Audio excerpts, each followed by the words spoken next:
teach guide to rely on yourself in no way. Believe.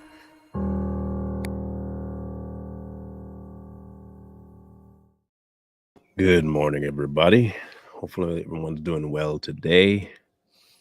I'm still in need of a lot of sleep. I am still very tired. Let me take this thing off real quick. I don't want my name up there. Hopefully, everyone's doing okay. Um, Let me double check Facebook as per usual, because you know how they like to do make everything private. Yep, sure enough. I'll never understand Facebook, man. Like I really I cannot understand Facebook. I tell you I want the event public. You say okay. The event goes live. You put it to private. For why?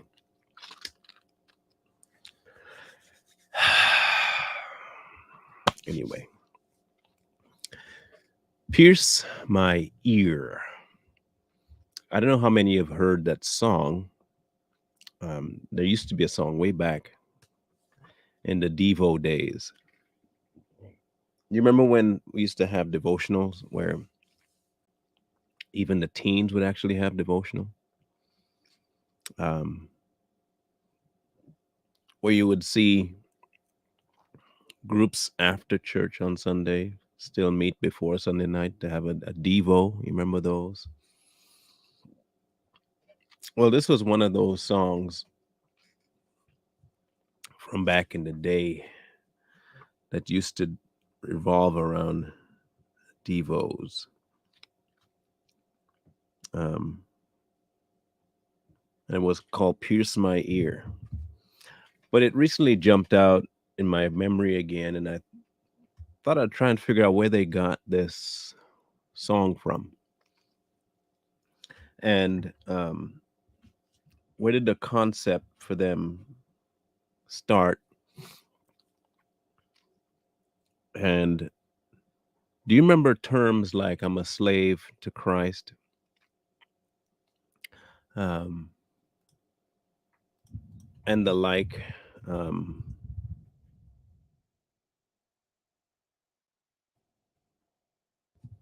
there are many references to it.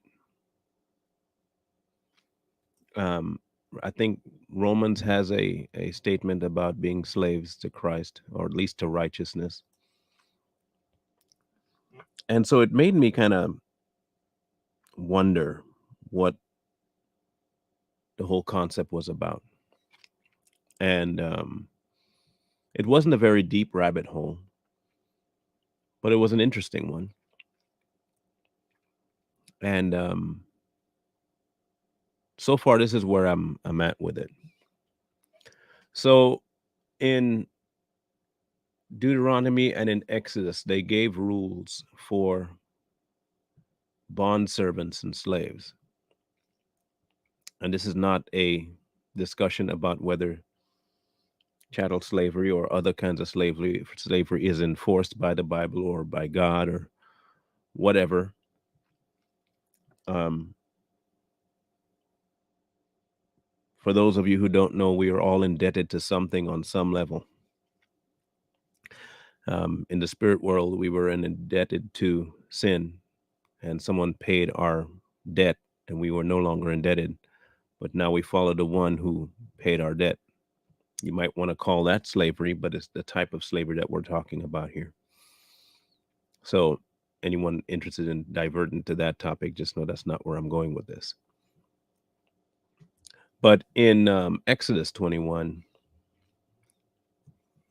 um, it says this: now these are the judgments which you shall set before them. If you buy a Hebrew servant, he shall serve 6 years, and in the seventh he shall go free and pay nothing.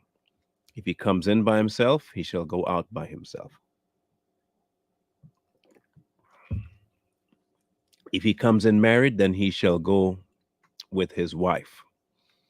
If his master has given him a wife, and she has borne him sons or daughters, the wife and children shall be her master's, and he shall go out by himself.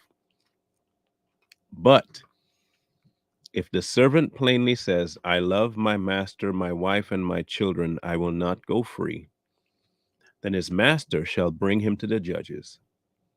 He shall also bring him to the door or the doorpost, and his master shall pierce his ear with an awl, and he shall serve him forever.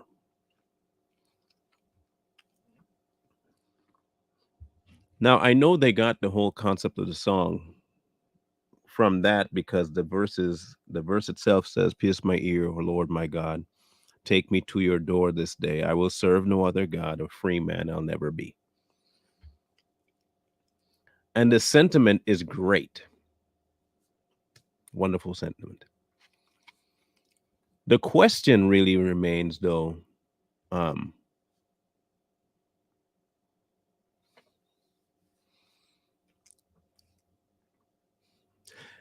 is that what our status is when we become a child of God?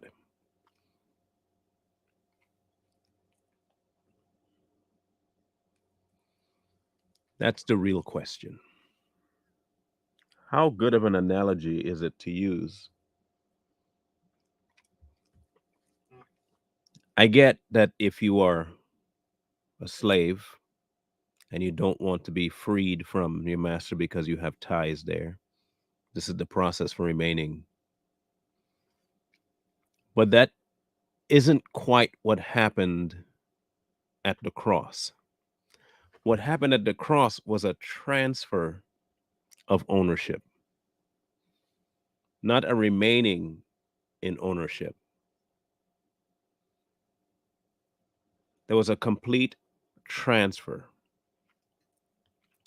I used to be a slave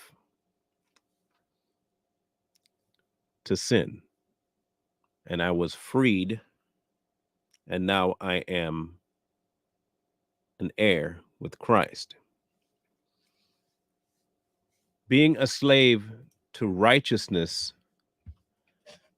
in as it says in Romans, so in Romans 6:15, it says, What shall we say? What then? Shall we sin because we are not under the law but under grace? By no means. Don't you know that when you offer yourselves to someone as obedient slaves, you are slaves of the one you obey, whether you are slaves to sin, which leads to death, or to obedience, which leads to righteousness.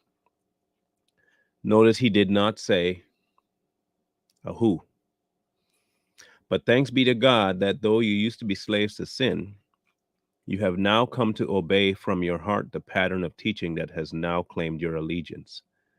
You have been set free from sin and have become slaves to righteousness.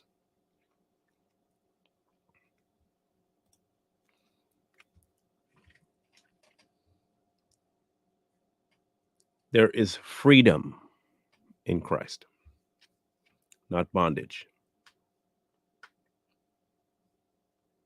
There is freedom, not bondage. I believe, this is me. Just remember, I'm not the Bible scholar. I'm not the massive intelligence that most of these people are. That's not me. To me, the concept that was explained in Exodus and Deuteronomy was proof positive that man alone can only remain the way it is, the slavery way, the you have to do this, this, and this, but you're still slaves. But that's not the way it is in Christ. I think it was more of a showing that this is at the most, this is what you can do. Man, this is all you can do. If you want to stay with the family, you have to stay a slave. And this is proof that you're now a slave permanently. I do not for a minute see that anywhere throughout the new covenant. The new covenant has given mankind freedom not to do, because I think that's what we all like to think that freedom is to do. It's a freedom from and into. It is not a freedom to do whatever I please. It is a freedom from into.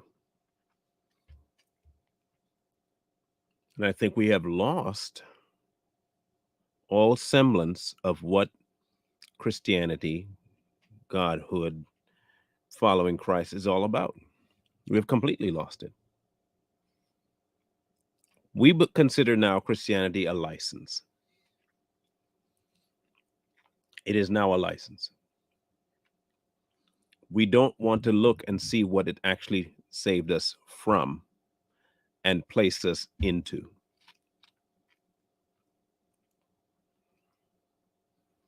It's almost as though we negate the cross itself.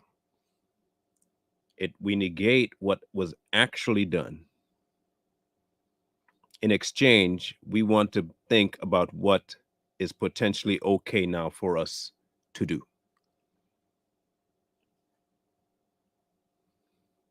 Yes, freedom from worldly bondage, freedom from sin, period.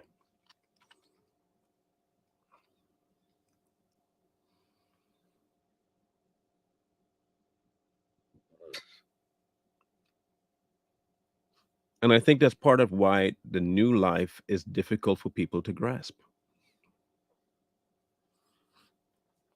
New life is difficult for people to grasp. When you tell them that it's a whole new life in somebody that has lived perfectly, it's very, very difficult for them to understand it. Why? Because they are constantly looking at what they are allowed and not allowed to do. Case in point, you ever ask somebody, or talk to somebody that is a non-believer, and their questions seem to revolve around the fact that they won't be able to do certain things anymore. Or how about the things I used to do, I will do them no more. We have built our entire Christianity around how strong we can be in not doing something. And when that takes place, and I know this firsthand, you find out very quickly that you are not strong enough. When you realize that you can't, and the only one to make it possible for you to be something else is not you, but him, it is a whole different ballgame. It is a whole different ballgame.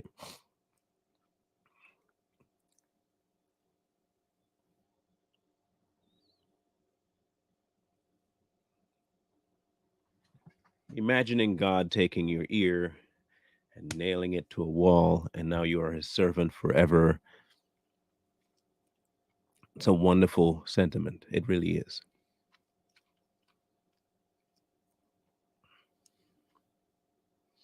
But let's take a look at what we actually have to do.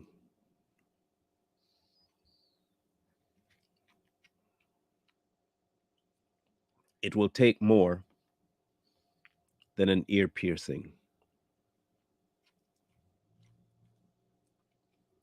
It takes a severing of ties between you and the world.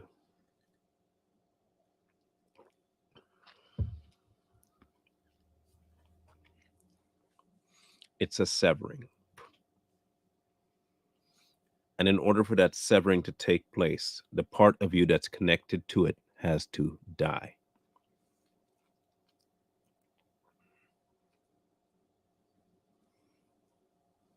The piercing of the ear was a great example of how man can only do so much.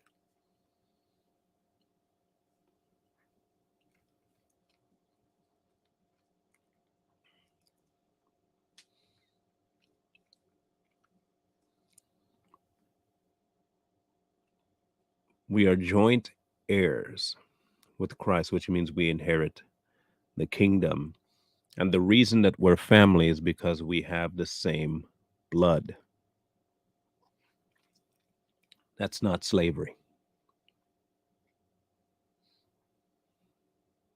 That's not slavery. That is the DNA. That is sonship and daughtership. That is family.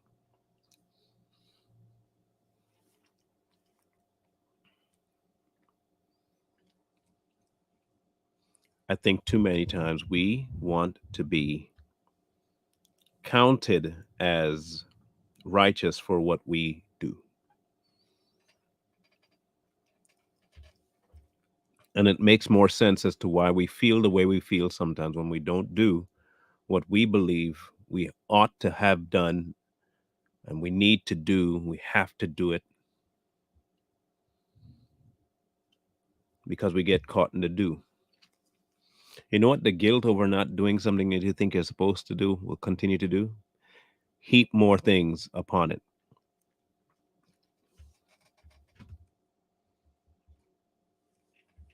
The more you feel guilty, the more you end up realizing that it's hopeless and you go back and do it again.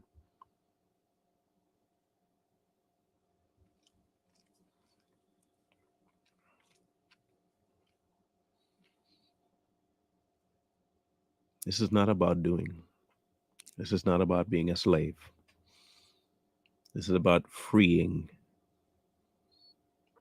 This is about the release that the cross created of the hold that Satan had.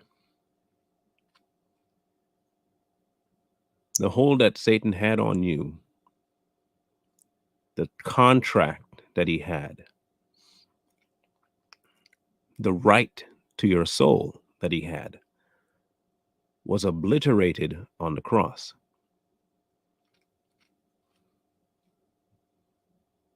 The contract he had stated specifically that you could not go free unless you died. That was the punishment. Death. And it was under the fulfilling line of you had to have been perfect because the first person that did it was.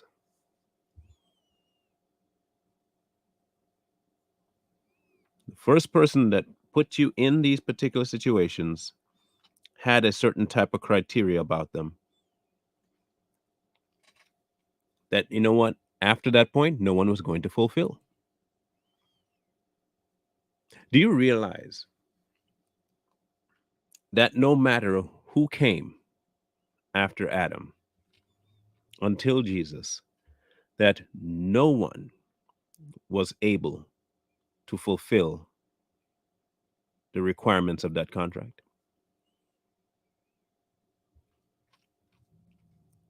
No one until Jesus, and no one since.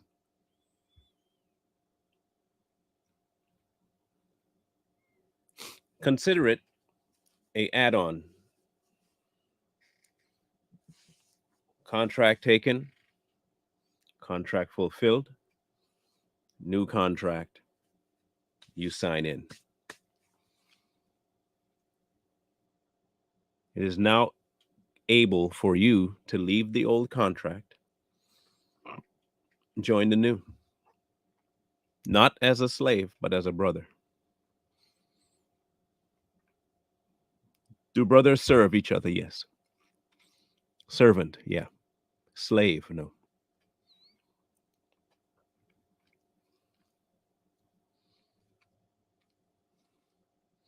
Because there's a whole different type of freedom in family than there is in ownership. See, something happens when you consider yourself a slave. After a while, you want to rebel. You feel restricted as a slave. Now, I'm not saying there are no restrictions in Christ. There are tons of restrictions, but they're not restrictions by law. There are restrictions by life.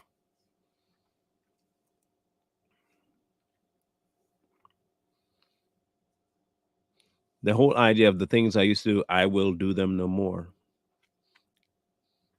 It should be, your mindset should be, the things I used to do, I can do them no more, because it's a whole nother life. How we say things has an interesting way of making its way into our reality. When we do not give power where power is, we will replace it with weakness.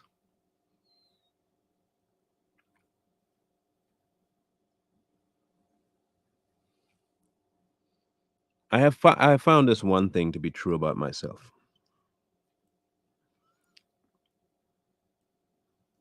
If I am not diligent in my reminding myself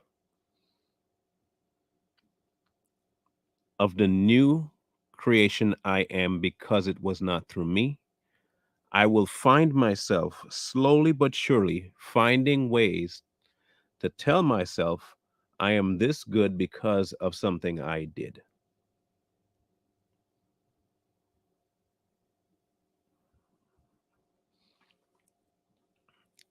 I was strong in this moment instead of he gave me the strength to. I overcame this instead of he overcame it through me. How I state things will dictate where I place the honor.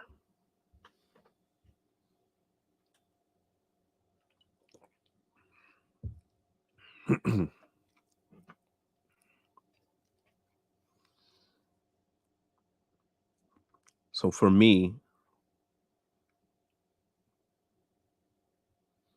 keeping in mind that I cannot trust anything to do with the flesh. I can't trust it to be strong. I can't trust it to be faithful. I cannot trust it at all.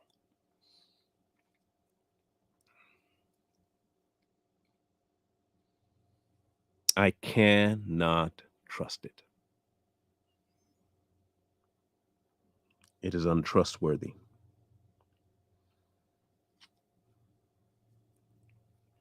I can, however, trust that if I leave things in the hands of God, I will be fine. Take my hands off of stuff. Stop touching everything. The unfortunate thing is that all too often we go back.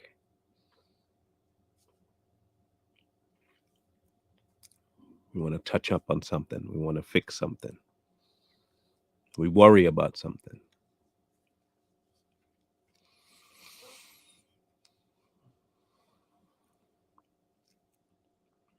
Piercing your ear with an awl into a doorpost. The pain, the permanency. It's great. How long does that last?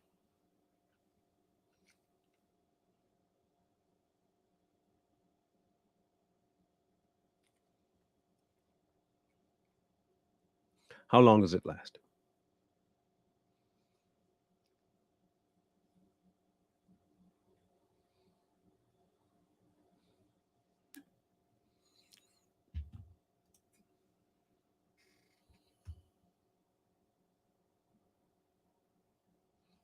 In Galatians chapter 4, now I say that the heir, as long as he is a child, does not differ at all from a slave, though he is the master of all, but is under guardians and stewards until the time appointed by the Father. Even so, we, when we were children, were in bondage under the elements of the world. But when the fullness of time had come, God sent forth his Son, born of a woman, under the law, to redeem those who were under the law, that we might receive the adoption as sons. And because you are sons, God has sent forth his Spirit of his Son into your hearts, crying out, Abba, Father. Therefore, you are no longer a slave, but a son. And if a son, then an heir of God through Christ. Every time you believe that slavery is part of Christianity, you are negating what God sees or should be seeing when he looks at you, if you do indeed say that you have been covered by the blood. When he sees you, he should be seeing his son, not a slave. But by very nature, the son will do what the father requires, not because of slaveship, but because of honor.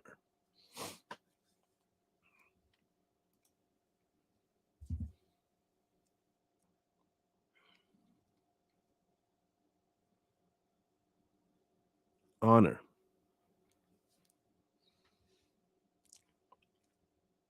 So, as much as I love the concept of piercing my ear and staying a slave has a tendency to want to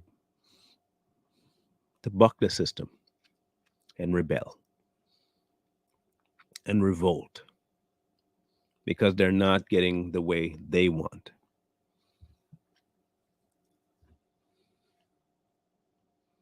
However, there's no way out except for death in most cases when you're a slave.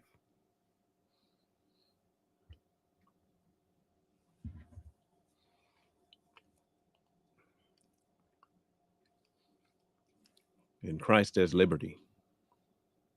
And it's not liberty to do what you want, there is liberty from sin. If we can just get people to stop thinking that when you become a Christian, all things are acceptable and everything is going to be hunky dory, you are freed from the bondage that you are placed in at birth through Adam. And you finally get to see what real freedom is in God's life. And it has nothing to do with earthly things at all. You'll notice real quick that the freedom he's talking about has nothing to do with what you can do in the flesh and not do in the flesh.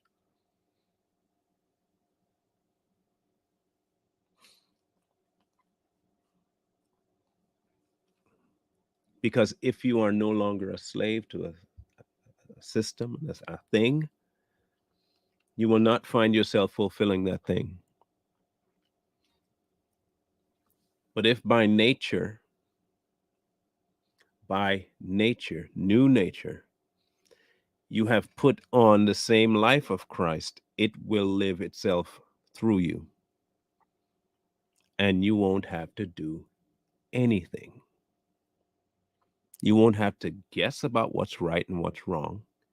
You won't have to guess about it because you'll be doing it out of a nature state, not a slave state, not coercion, not force.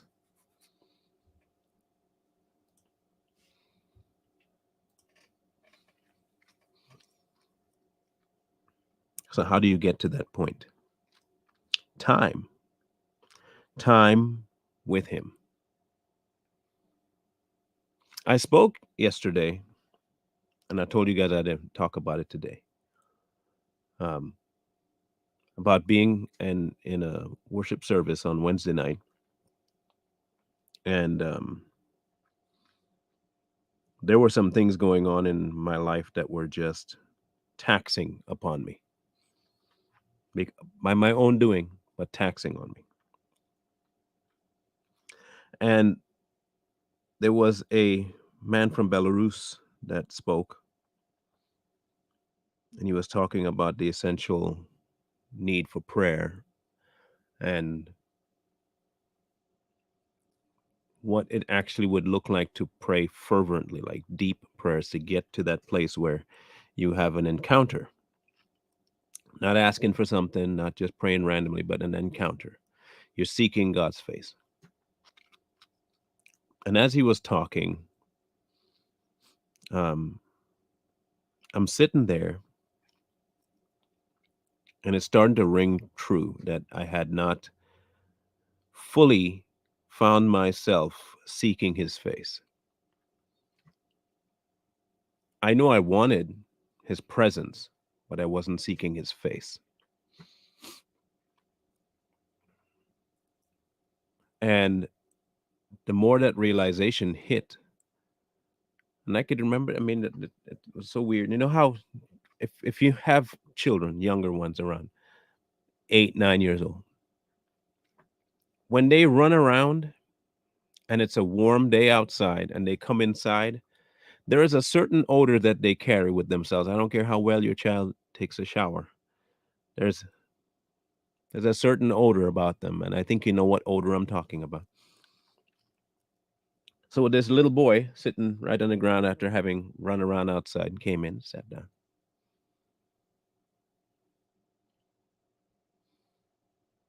And then this aroma hit my nose, but it's not him because I know because I smelt him before. It's not that kid. It was a mix of cedar and lavender, is the best I can describe it, but a very crisp cedar lavender smell and a sweet cedar lavender smell. And asked my wife, "Do you smell that?" She says, "No." And I thought for myself, no, that surely it couldn't be the kid.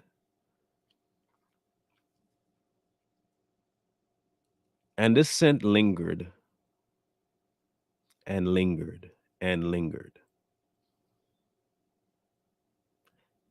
When he was done speaking and we entered a time of prayer, the scent was still there. And then it went and it was gone. And then I could finally smell the kid again. During that time of smelling it, there was so much downloaded because I was really feeling like I didn't deserve anything that I have. Um, I really felt like if the only thing I had to do was give up.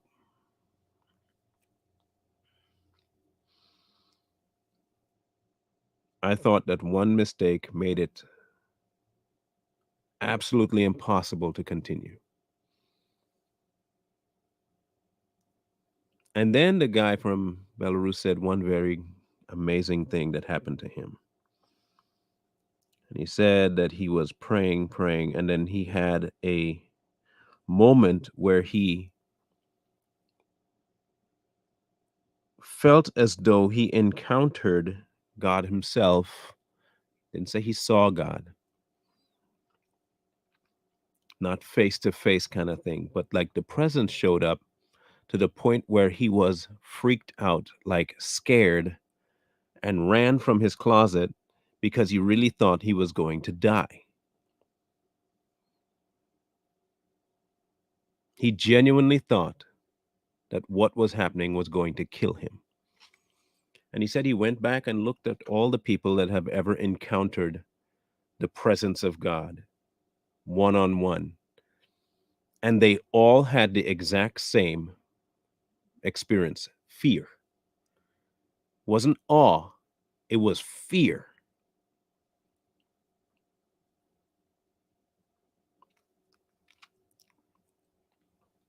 And he said that there was nothing wrong with being afraid because every time the Bible mentions him showing up, it was accompanied by an awesome amount of fear.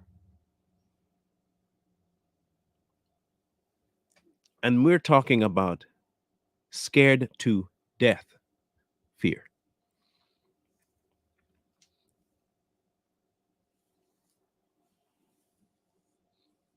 But with that feeling, that fear, he said came with the assurance that even if he was to die, that it was okay.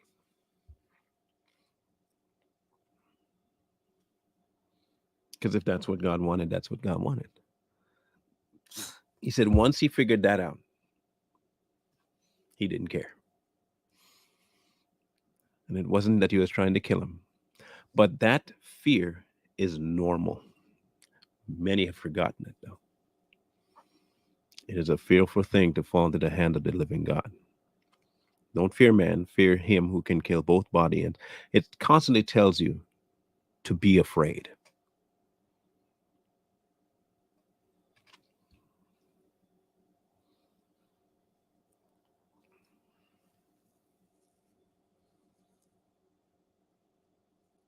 But that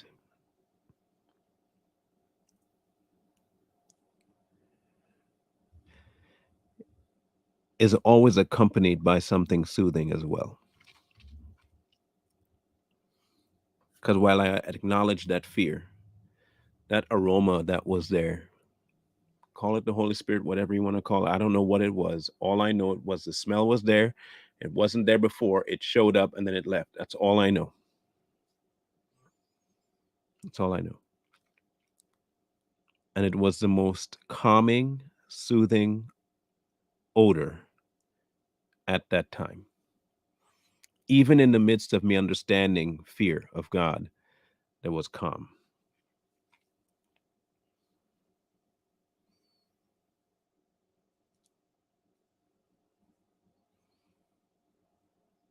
I think that's why I like The Lion, the Witch, and the Wardrobe so much. And people may not like C.S. Lewis and all that stuff, but I will tell you this: the description of Aslan as the archetype of God, you could not script it better. For a man, I mean. He's been called the Lion of Judah. But understand a lion.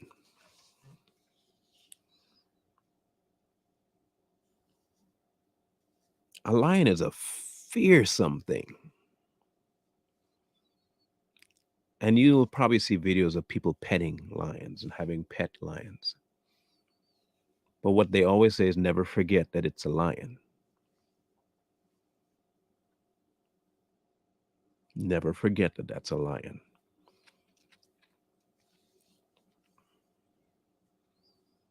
And as a lion, it has an amazing amount of strength and destructive power. And while it may be cool to look at and wonderful to pet, and it may seem very calm to you, never forget its nature.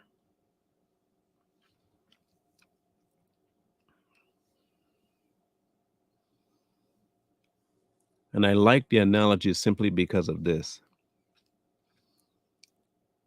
We have made a very docile, weak, and soft God in the churches today. We like him weak. We like him domesticated. And he is not. Our fear of him should be part of our knowledge of him. Because knowing what he could do and what he chooses not to do is vital to our walking. The options he had versus what he took should be pivotal to our walk.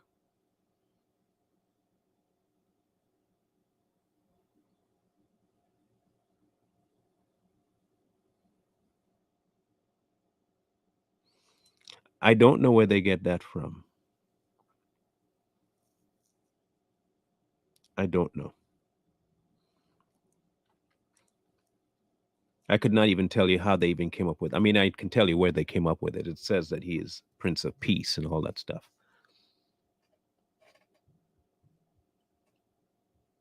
But he kept saying that he came to bring the sword. But they don't like that one.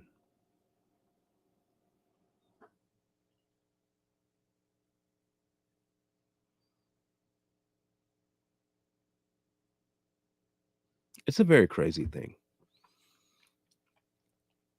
It's a very crazy thing. My advice, people, is to make sure when you are following, you really follow. Like,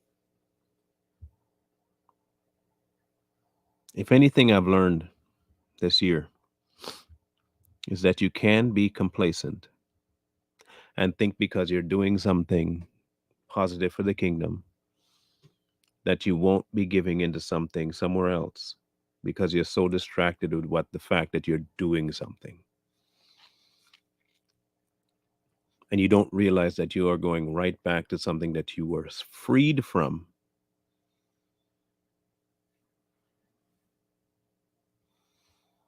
But you know the good thing about it now, even when you fall into despair about stuff,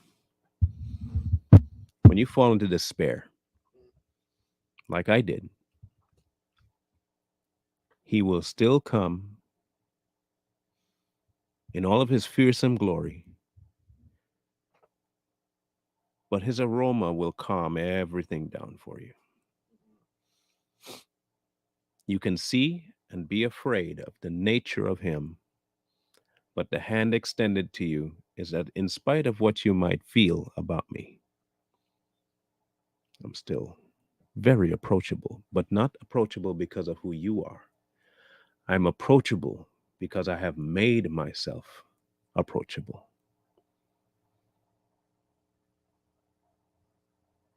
I have given you a way to approach me, and here it is. We need to get back to the awe of God and stop with this I thing. What am I going to get? Where's my blessing?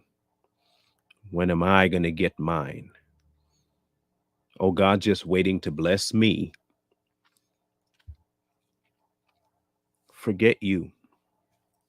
You're inconsequential to this equation. You're the reason that Jesus had to come. So you are of no consequence right now. He does not have to bless you with a single thing whatsoever. Because that is not and should not be your reason for following him, is for blessings. That should not be your reason. But far too many Christians follow God for a blessing.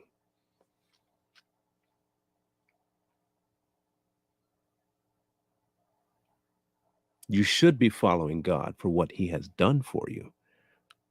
Period. Not for a blessing. That was the blessing. You could have been dead. What more are you looking for? You don't even fear the man anymore. You badger him for stuff all the time. You keep thinking because I'm going through a hard time, that must mean he's getting ready to bless me with something big. Where do we get this nonsense from? My blessing is on the way. I'm going through this right now, but my blessing is what blessing is on the way? What blessing? Because you're going through a hard time, you think that he's tanking up some sort of what, a billionaire blessing for you? The blessing is in the trial that you find him, period. Not what he can do for you and give you. And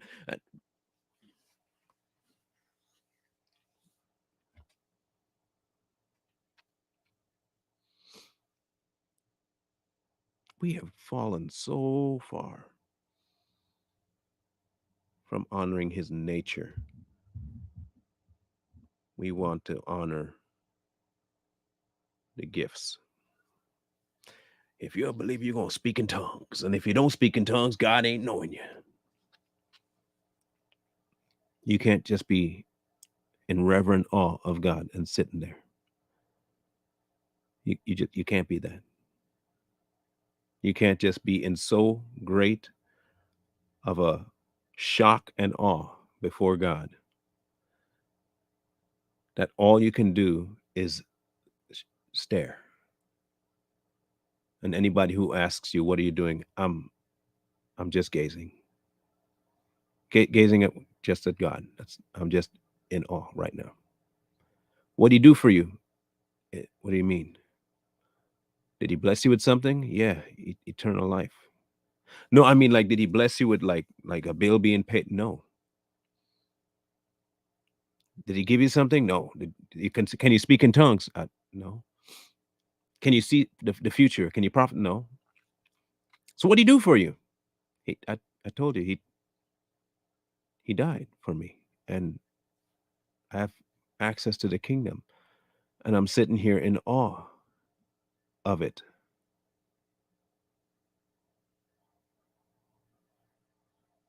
That will shock many. It does shock many.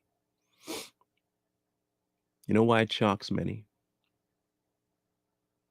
It shocks many because they honestly have no clue what awe is when it comes to God.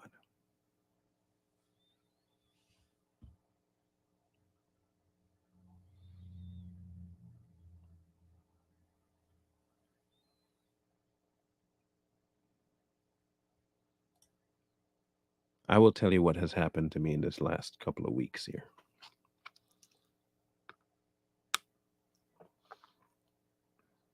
And I'll be as transparent as I can be.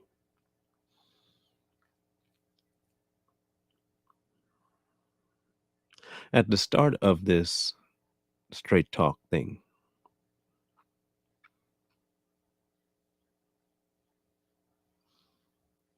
I've been doing this by myself. And I mean that in every single way. Um, and by choice.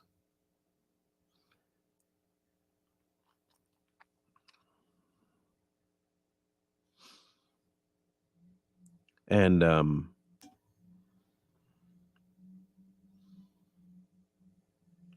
I put aside the strength of the body. And I'm not talking about going to church. I put aside the strength of the body and the need for it, thinking I could do this just fine, as is.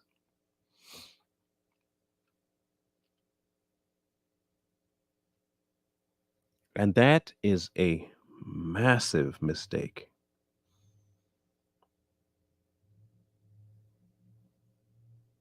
You can die that way.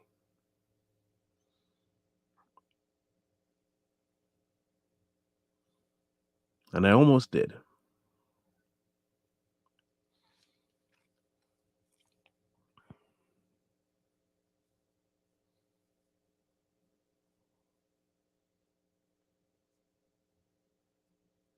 I almost did.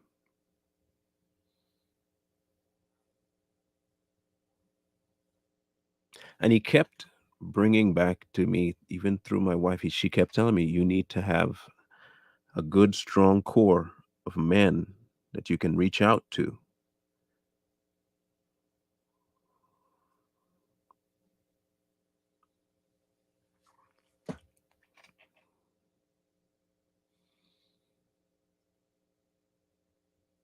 And when you don't do that, this is just advice for people out there.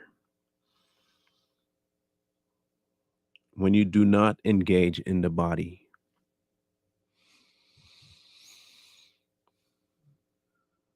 you're a severed limb.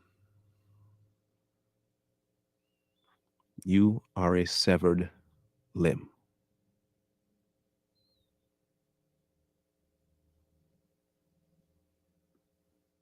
Do not be a severed limb.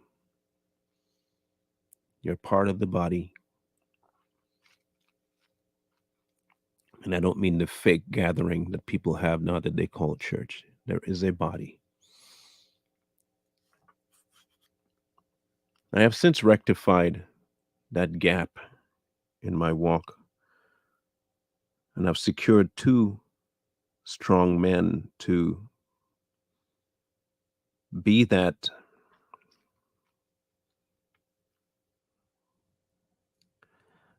support.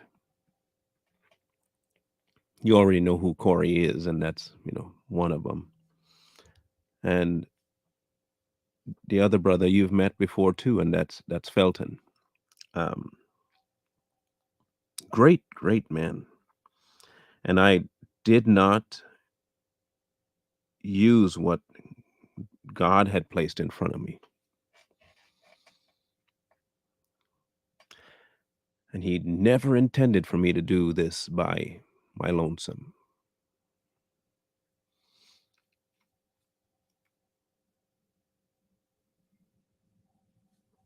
And that's okay.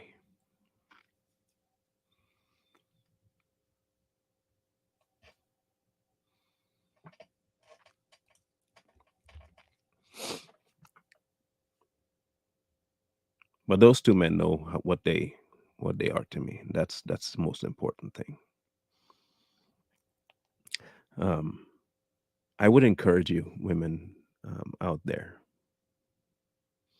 find a godly woman that you can partner with to help keep you not just motivated, but it is a support system. It's family,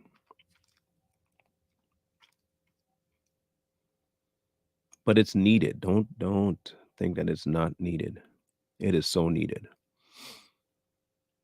But I think we have taken that support system and created for ourselves a clique and um, a club. And if you go to that club, you're okay. Meanwhile, you're struggling, but you're just going to the club for Sunday meetings. Someone reads the minutes, and then you go home.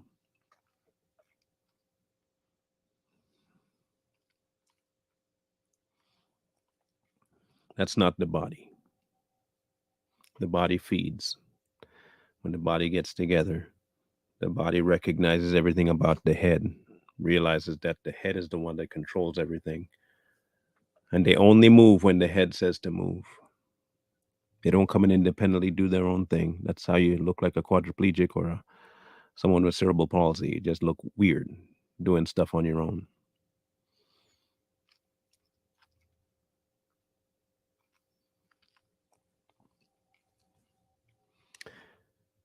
You were slaves. You are freed. You were alienated. Now you're family. You were afar. Now you are together.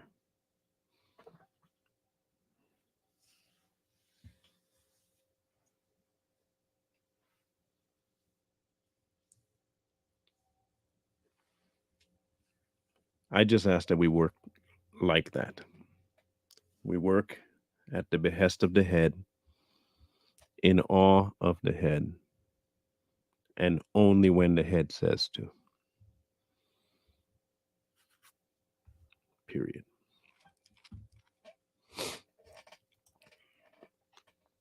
Monday, we will be finally tackling Ezekiel 37. Um, on Tuesday, I have plans for um, a topic called the eagle. We kind of touched on it a little bit, but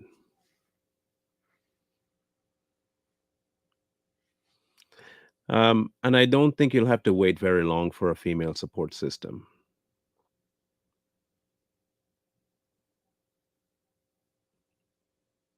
I don't think you will. I'm going to give you a channel here to follow, Jessica. Um, give me a quick second. Let me locate it because it's going to pick up here in a bit. Okay.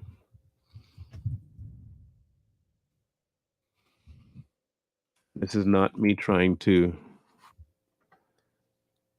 be ridiculous. Um, I'm going to give you the link to my wife's channel, and she will be putting up some more stuff. But I think she'll have some good encouragement for you ladies over there too. She only has 6 videos up right now, but we'll be updating that here soon enough. Um, but take a look. Take a look over there. And you tell me if that is something that you guys would be interested in looking at and listening to. Um, she, like many others, have been trying to avoid doing it, and it is now crunch time. It is now crunch time, and so she's going to start stepping into her calling. It's amazing what God will use to kickstart your journey. Sometimes good, sometimes scary, sometimes bad.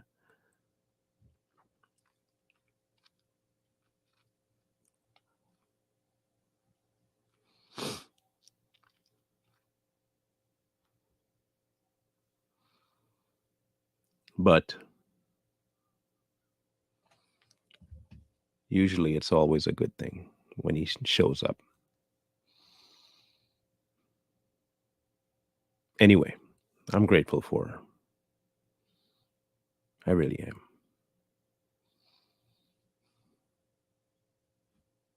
We'll be on with Too Strong today. There will be no Savage Patriots today. I have to meet with those guys there, and I don't know about Saturday yet. I'm sorry. We may or may not have the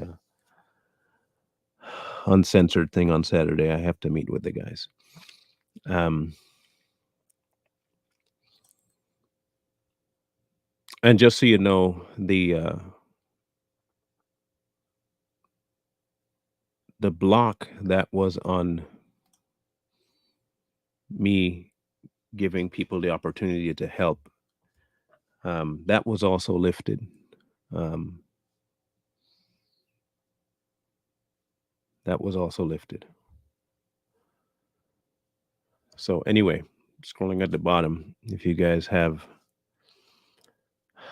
um, been instructed to found a piece of doing it, if that's something that you are called, you've gone to him about, there are options down below um, for supporting it. Because, like I said, the days of me thinking that this is a single person thing is over, because he has shown me otherwise. And I can't keep people from exercising what I keep telling them to do, which is when they go to the author to act, I can't keep them from acting if they've already gone to the author, and I'm being the one thing that I should not be, which is a hindrance. So I'm no longer going to be that. I have to leave it to what I say I need to leave it to, which is his movement. If I don't have the options open,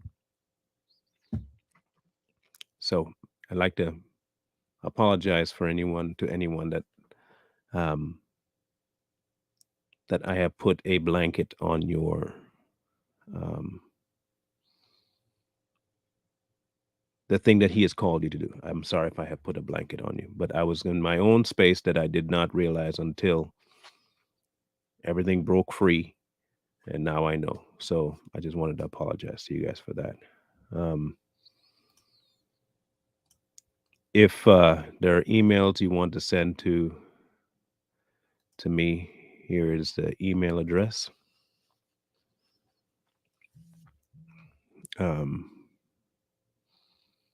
So, and Sheila, how I need to get a hold of you again. I need to talk to you, see how things are going with you. Sorry we've lost touch.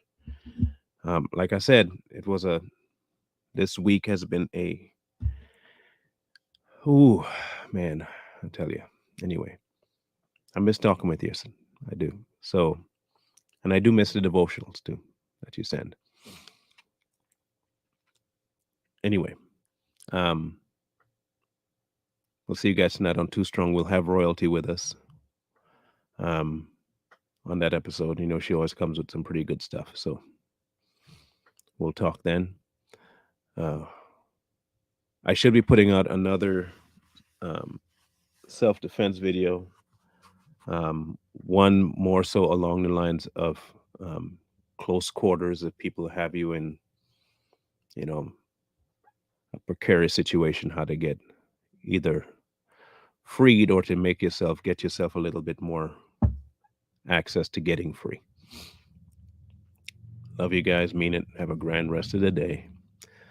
Wisdom calls to you from the streets. Please, please, please, please, please, please, please, please find wisdom. Peace. Hold tight the dreams, for if dreams die, rely on yourself in no way.